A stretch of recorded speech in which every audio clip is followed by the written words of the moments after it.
നിങ്ങൾക്കൊരു കാര്യം മനസ്സിലായി എങ്കിൽ അത് നിങ്ങൾക്കൊരു 6 വയസ്സുകാരന് എക്സ്പ്ലെയിൻ ചെയ്ത് പറഞ്ഞു മനസ്സിലാക്കാൻ പറ്റുമെന്ന് പറഞ്ഞത് സാക്ഷാൽ ആൽബർട്ട് ഐൻസ്റ്റീൻ ആണ്. ആൽബർട്ട് ഐൻസ്റ്റീനെയും സകലമാന ഡിങ്കന്മാരെയും മനസ്സിൽ സ്മരിച്ചുകൊണ്ട് തുടങ്ങാം. എൻ്റെ വിഷയം ഇവിടെ മാത്രം തുപ്പുക, ഇവിടെയല്ല, ഞാൻ പറയുന്നിടത്ത് മാത്രം തുപ്പുക, രോഗങ്ങളെ തുപ്പിത്തോൽപ്പിക്കുന്ന ഫിസിക്സ്. ഈ വിഷയം കേൾക്കുമ്പോൾ ഇത് ഫിസിക്സ് ആണോ മെഡിക്കൽ സയൻസ് ആണോ, ഈ പയ്യൻ ഇനി കള്ളം പറഞ്ഞ് ടോപ്പിക്ക് കൊടുത്താണോ എന്നൊക്കെ ചിലർക്ക് തോന്നുമെങ്കിലും ഞാൻ നൂതനമായ ഗവേഷണ രംഗത്തെ ഇന്റർ ഡിസിപ്ലിനറി ഗവേഷണത്തിലാണ് ഗവേഷണം ചെയ്യുന്നത്. ഹലോ ഹായ്, എൻ്റെ പേര് അരവിന്ദ്, 1ാം വർഷ ഗവേഷക വിദ്യാർത്ഥിയാണ് അമൃത വിശ്വവിദ്യാപീഠത്തിൽ. എൻ്റെ വിഷയം ഡബിൾ പെറോസ്കൈറ്റുകൾ എന്ന മെറ്റീരിയൽ ഉപയോഗിച്ചുകൊണ്ടുള്ള ക്യാൻസർ നിർണയം ഉമിനീർ ഉപയോഗിച്ചുകൊണ്ട് എന്നതാണ്. ഡബിൾ പെറോസ്കൈറ്റ് പേര് കേൾക്കുമ്പോൾ കടിച്ചാൽ പൊട്ടാത്ത അവിലോസുണ്ടയാണെന്നൊന്നും കരുതരുത്. സംഗതി വളരെ സിമ്പിൾ ആണ്, ഞാൻ നിങ്ങൾക്ക് പറഞ്ഞു തരാം. പെറോസ്കൈറ്റ് എന്നതും ഡബിൾ പെറോസ്കൈറ്റ് എന്നതും മെറ്റീരിയൽ സയൻസിലെ വളരെ പ്രധാനപ്പെട്ട വളരെ ഇമ്പോർട്ടന്റ് ആയിട്ടുള്ള ഒരു മേഖലയാണ്, ഒരു മെറ്റീരിയൽ ആണ്. അത് നിങ്ങൾക്ക് മനസ്സിലാക്കാൻ വേണ്ടി നിങ്ങളെല്ലാം സാൻഡ്വിച്ച് കഴിച്ചിട്ടില്ലേ? ബേക്കറിയിൽ പോയി സാൻഡ്വിച്ച്, അതിന്റെ ആദ്യത്തെ ലെയർ ഒരു ബ്രെഡ് ആയിരിക്കും, പിന്നെ ചീസ് ഉണ്ടാവും, പിന്നെ പച്ചക്കറി ഉണ്ടാവും. അത്തരത്തിലൊരു ലെയർ ആണ് പെറോസ്കൈറ്റ് എന്ന് സങ്കല്പിക്കുകയാണെങ്കിൽ, ഇതിനെ ഒന്ന് ഇരട്ടിപ്പിക്കുകയാണെങ്കിൽ അത് ഡബിൾ പെറോസ്കൈറ്റ് ആണ്.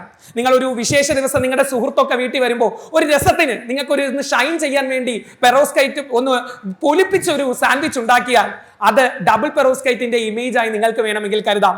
ഒരുപക്ഷെ നിങ്ങളുടെ ഫ്രണ്ട് നിങ്ങളെ സാൻഡ്വിച്ച് ഉണ്ടാക്കിയതിന് അഭിനന്ദിച്ചില്ലെങ്കിൽ പോലും ഈ ഡബിൾ പെറോസ്കൈറ്റുകൾ കൊണ്ട് ധാരാളം ഒരുപാട് ആപ്ലിക്കേഷൻസുകൾ ഉപയോഗമുണ്ട്. നിങ്ങൾ വൈദ്യുതി ഉൽപാദനത്തിലേക്ക് നോക്കിയാൽ അവിടെ ഡബിൾ പെറോസ്കൈറ്റ്, രോഗനിർണയത്തിൽ നോക്കിയാൽ അവിടെയും ഡബിൾ പെറോസ്കൈറ്റ്. ഇതാരാ? കുമ്പിടിയോ? നിങ്ങളെല്ലാം നന്ദനത്തിലെ കുമ്പിടിയെ പറ്റി കേട്ടിട്ടുണ്ടായിരിക്കും അല്ലെ? ഈ കുമ്പിടിയെ പോലെ മൾട്ടി ടാസ്കിംഗ് ആയ ഒരാളെ പറ്റിയും അയാളെ ഉപയോഗിച്ച് എങ്ങനെയാണ് ക്യാൻസർ പോലുള്ള ഒരു മാരക രോഗം നിർണയിക്കുന്നത് എന്നാണ് ഞാൻ പറയാൻ പോകുന്നത്. നിങ്ങൾ ഈ സിനിമാ രംഗം ഓർക്കുന്നുണ്ടോ? അറബിയും ഒട്ടകവും പി മാധവൻ നായരും എന്ന സിനിമയിൽ മോഹൻലാലും മുകേഷും തമ്മിലുള്ള ഒരു സിനിമാ രംഗമാണ്. മോഹൻലാൽ മുകേഷിനോട് ചോദിക്കുന്നുണ്ട്, പെട്ടെന്നൊരു പേര് പറ, പെട്ടെന്ന് വരുന്ന ഒരു പേര് പറയാൻ പറയും. മുകേഷ് പറയുന്നുണ്ട് തുപ്പലെന്ന്. അതേ തുപ്പലാണ് നമ്മുടെയും ഗവേഷണ വിഷയം. ഇത്രയും പവർഫുൾ ആയ സാധനം വേറെ ഉണ്ട്. ഏതുണ്ട്? വായു വരുന്നതിൽ ഏറ്റവും പവർഫുൾ ആയ സാധനം തുപ്പൽ തന്നെയാണ്. ആ തുപ്പൽ ഉപയോഗിച്ചുള്ള ഗവേഷണമാണ് ചെയ്തിരിക്കുന്നത്. അപ്പൊ ആദ്യം നമ്മൾ ചെയ്യുന്നത് എന്താന്ന് വെച്ചാൽ ഡബിൾ പെറോസ്കൈറ്റ്. ആ പേര് അവിടെ നിൽക്കട്ടെ, ഞാൻ പറഞ്ഞല്ലോ അതിന്റെ ഒരു രൂപവും അതിന് കുറെ ഉപയോഗങ്ങളും ഉണ്ടെന്ന്. ആ പേരിലല്ല, ഷേക്സ്പിയർ പറഞ്ഞ പോലെ ഒരു പേരിൽ എന്തിരിക്കുന്നു, അതവിടെ നിൽക്കട്ടെ. ഇതെങ്ങനെയാണ് നമ്മൾ തുപ്പൽ ഉപയോഗിച്ച് ക്യാൻസർ നിർണ്ണയിക്കാൻ എടുക്കുന്നതെന്ന് നമുക്ക് നോക്കാം. ഈ ഡബിൾ പെറോസ്കൈറ്റ് ഉപയോഗിച്ച് നമ്മൾ ബയോസെൻസറുകൾ ഉണ്ടാക്കുന്നു. അയ്യോ, ബയോസെൻസറോ? അതെന്താ സാധനം? സെൻസർ എന്നത് നിങ്ങൾക്ക് എല്ലാം അറിയുന്ന കാര്യമാണ്. നിങ്ങളുടെ വീട്ടിൽ ഇപ്പൊ പുതുതായിട്ട് വെക്കുന്ന വീടുകളിലെല്ലാം ടാങ്കിൽ വെള്ളം നിറഞ്ഞാൽ തനിയെ ഓഫ് ആവും. അതെങ്ങനെ ടാങ്ക് അറിയും? ടാങ്കിനോട് ആരെങ്കിലും ചെന്ന് പറഞ്ഞോ? ഇല്ല, ടാങ്ക് സെൻസ് ചെയ്യുന്നു. അതുപോലെ പഴയ കുറച്ചുകൂടി മുൻപ് ഈ ടാങ്കിൽ പിള്ളേരൊക്കെ സ്കൂളിലും കോളേജിലും ഒക്കെ പ്രോജക്ട് ചെയ്യുന്ന ഒരു സാധനമുണ്ട്, വാട്ടർ ടാങ്കർ സെൻസർ. എന്താ സെൻസർ ചെയ്യുന്നേ? വെള്ളം നിറയുമ്പം കീ അടിക്കും, വെള്ളം നിറയുമ്പം കീ അടിക്കും. അതുപോലെ നമ്മുടെ ശരീരത്തിൽ വരുന്ന വ്യതിയാനങ്ങളെ തിരിച്ചറിയുന്ന സംഗതികളാണ് ബയോസെൻസറുകൾ. ഈ ബയോസെൻസറുകൾ ഡബിൾ പെറോസ്കൈറ്റുകൾ കൊണ്ട് ഉണ്ടാക്കുകയാണ് ആദ്യത്തെ സ്റ്റെപ്പ്. ഈ ബയോസെൻസറുകൾ, അതായത് ജൈവികമായ സെൻസറുകൾ, ജൈവിക സെൻസറുകൾ ഡബിൾ പെറോസ്കൈറ്റ് കൊണ്ട് ഞാൻ ഉണ്ടാക്കുന്നു. അപ്പൊ പിന്നെ ഈ നേരത്തെ പറഞ്ഞ പവർഫുൾ തുപ്പലിന് ഇവിടെ എന്താണ് റോൾ? നമ്മളൊക്കെ എല്ലായിടത്തും കാണുന്ന എന്താ? ഇവിടെ തുപ്പരുത്, ഇവിടെ തുപ്പരുത് എന്നാണ്. എന്നാൽ ഞാൻ പറയുന്നു, നമുക്ക് ക്യാൻസർ പോലുള്ള മാരക രോഗങ്ങളെ തുപ്പിത്തോൽപ്പിക്കാം. നിങ്ങൾക്കൊരു 2 വർഷത്തിനിടയിലുള്ള പത്രങ്ങൾ എടുത്തു നോക്കിയാൽ ക്യാൻസർ നിർണയിക്കപ്പെട്ട രോഗി ആത്മഹത്യ ചെയ്തു, അല്ലെങ്കിൽ മാരക രോഗം നിർണയിക്കപ്പെട്ട വ്യക്തി ആത്മഹത്യ ചെയ്തു എന്ന വാർത്ത കാണാം. പലരും ആത്മഹത്യ ചെയ്യുന്നത് ഒരുപക്ഷെ രോഗം ചിലപ്പോൾ ചികിത്സിച്ച് ഭേദമായിരിക്കാം, എന്നിട്ടും ആത്മഹത്യ ചെയ്യുന്നത് ഇതിന്റെ രോഗനിർണയത്തിലെ കോംപ്ലിക്കേഷൻസ്, വേദന, മനുഷ്യരല്ലേ എത്ര വേദന സഹിക്കാൻ പറ്റും, ഒക്കെ കാരണം അതൊന്നും സഹിക്കാൻ വയ്യാതെയാണ് ആത്മഹത്യ ചെയ്യുന്നത്. ഈ ഉമിനീർ നമ്മൾ എന്തുമാത്രം തുപ്പിക്കളയുന്നു അല്ലേ? കുത്തണ്ട, വലിച്ചൂറ്റണ്ട, ഒന്നും ചെയ്യണ്ട, ഒന്ന് തുപ്പിയാൽ മതി. ഒന്ന് തുപ്പിയാൽ രോഗം നിർണ്ണയിക്കാൻ സാധിക്കുന്ന രീതിയിൽ വലിയൊരു വസ്തുവിനെ വായിലിട്ട് നടക്കുകയാണ് നമ്മളെല്ലാം. അത്രയും വലിയ പൊട്ടൻഷ്യൽ ഉള്ളൊരു ജന്തു വിഭാഗമാണ് മനുഷ്യൻ എന്ന് വേണമെങ്കിൽ നിങ്ങൾക്കൊക്കെ കരുതാം. അപ്പൊ നമ്മുടെ ഉമിനീരിൽ കുറെ ആളുകളുണ്ട്. ഞാൻ അതിനെ സയന്റിഫിക്കലി ശാസ്ത്രീയമായി അതിനെ എൻസൈം എന്നൊക്കെ വിളിക്കാം. നേരത്തെ പറഞ്ഞ പോലെ പേരല്ല, അവന്മാർ കാണിക്കുന്ന പണിയാണ് നിങ്ങൾക്ക് അറിയേണ്ടത്. ഈ എൻസൈം ഉണ്ടല്ലോ, എന്ത് ചെയ്യുമെന്നറിയോ? സാധാരണ ഒരാൾക്ക് ഇപ്പൊ ക്യാൻസർ എന്ന രോഗം ഇല്ലാത്ത ഒരാളുടെ ഉമിനീരിലുള്ള എൻസൈമും അതല്ല ക്യാൻസർ ഉള്ള ഒരാളുടെ ഉമിനീരിലുള്ള എൻസൈമും കാണുമ്പം രണ്ടുപേരുടെയും തുപ്പലാണ്. നമ്മുടെ തിരുവനന്തപുരം ശൈലിയിൽ പറഞ്ഞ 2 ഞാളുവാ, അത്രേ ഉള്ളൂ. പക്ഷേ ഈ തുപ്പലിന് ഒരു വ്യതിയാനമുണ്ട്. സാധാരണ കണ്ണ് കണ്ട് നോക്കിയാൽ കിട്ടൂല. തൊട്ട് മുമ്പുള്ള ഒരാൾ പറഞ്ഞ ഒരു കാര്യമുണ്ട്, സാധാരണ വലുതായിരിക്കുമ്പോഴുള്ള സ്വഭാവമൊന്നും അല്ല ഇവന്മാർ ചെറുതാകുമ്പോൾ കാണിക്കുന്നത്. അതേ പ്രശ്നം ഉമിനീരിനുണ്ട്. എങ്ങനെയാണ്? ഈ ഉമിനീരിലെ വളരെ മൈക്രോ ആയ എൻസൈമുകൾ രോഗം വരുമ്പോൾ വ്യതിയാനം കാണിക്കും. രോഗമുള്ള വ്യക്തിയും രോഗമില്ലാത്ത വ്യക്തിയും തമ്മിൽ അവിടെ ഒരു വ്യത്യാസം വരും. ഇതെങ്ങനെ തിരിച്ചറിയാം?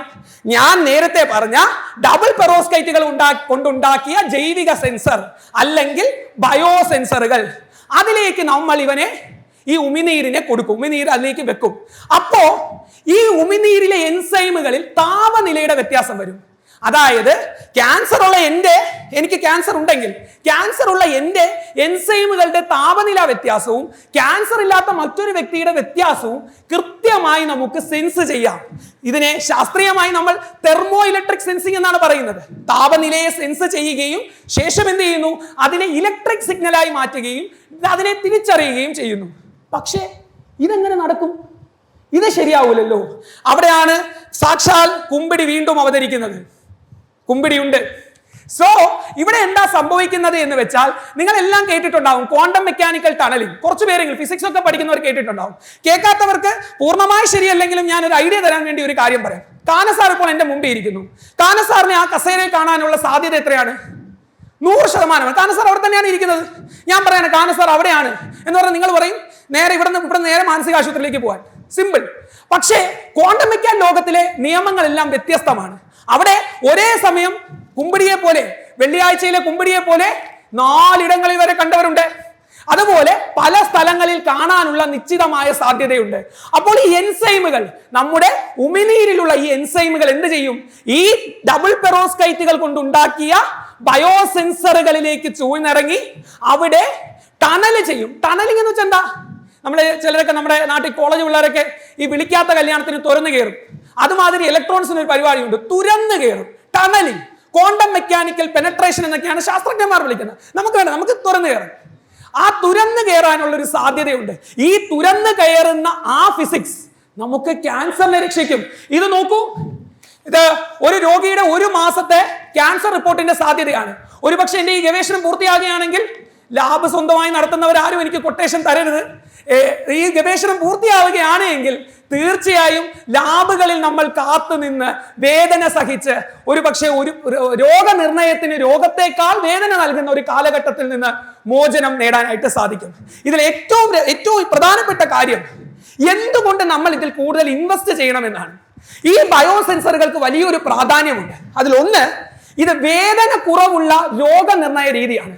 ഇപ്പൊ തുപ്പുമ്പോൾ ആർക്കും വേദനയൊന്നും എടുക്കുന്നില്ലല്ലോ. ചോര എടുക്കാൻ വേദനയാണ്. ചോരയിലൂടെയാണ് മിക്കവാറും ടെസ്റ്റുകൾ നടക്കുന്നത്. ഉമിനീർ പെട്ടെന്ന് എടുക്കുകയും ഇതിന്റെ ടെസ്റ്റിംഗ് വളരെ എളുപ്പമാവുകയും ചെയ്യും. അവസാനിപ്പിക്കുന്നത് ഒരുപക്ഷെ വിപ്ലവകരമായ വെയറബിൾ ബയോസെൻസേഴ്സ് ആണ്. ഒരുപക്ഷെ രാവിലെ ടീഷർട്ട് എടുത്തിടുന്നത് പോലെ ധരിക്കാൻ സാധിക്കുന്ന ബയോസെൻസറുകളുടെ കാലഘട്ടത്തിലേക്ക് പോവുകയാണ്. ക്യാൻസറിന്റെ രോഗത്തിന്റെ വളർച്ച അല്ലെങ്കിൽ അതിന്റെ കാഠിന്യം കൃത്യമായി മോണിറ്റർ ചെയ്യാൻ സാധിക്കുന്ന വാച്ച് പോലൊരു ഡിവൈസ് കെട്ടിയിറങ്ങുകയാണ്. നോക്കൂ, നാളെ ഒരുപക്ഷെ ഒരു 20-30 വർഷത്തിന് ശേഷം ക്യാൻസർ ഉള്ള ഒരാൾ വാച്ചിലേക്ക് നോക്കി എനിക്ക് ഇത്രത്തോളം തോത് ഗ്രോത്ത് വന്നിട്ടുണ്ട്, ഡോക്ടറെ കൺസൾട്ട് ചെയ്യണം എന്ന് പറയുന്ന കാലഘട്ടത്തിലേക്കല്ല നാം നീങ്ങുന്നതെന്ന് നിങ്ങൾക്ക് എങ്ങനെ പറയാൻ പറ്റും? ശാസ്ത്രം അങ്ങനെ മാറിക്കൊണ്ടിരിക്കുകയാണ്, മറ്റു പലരെയും പോലെ അല്ലാതെ. സോ നന്ദി, നമസ്കാരം, താങ്ക് യു.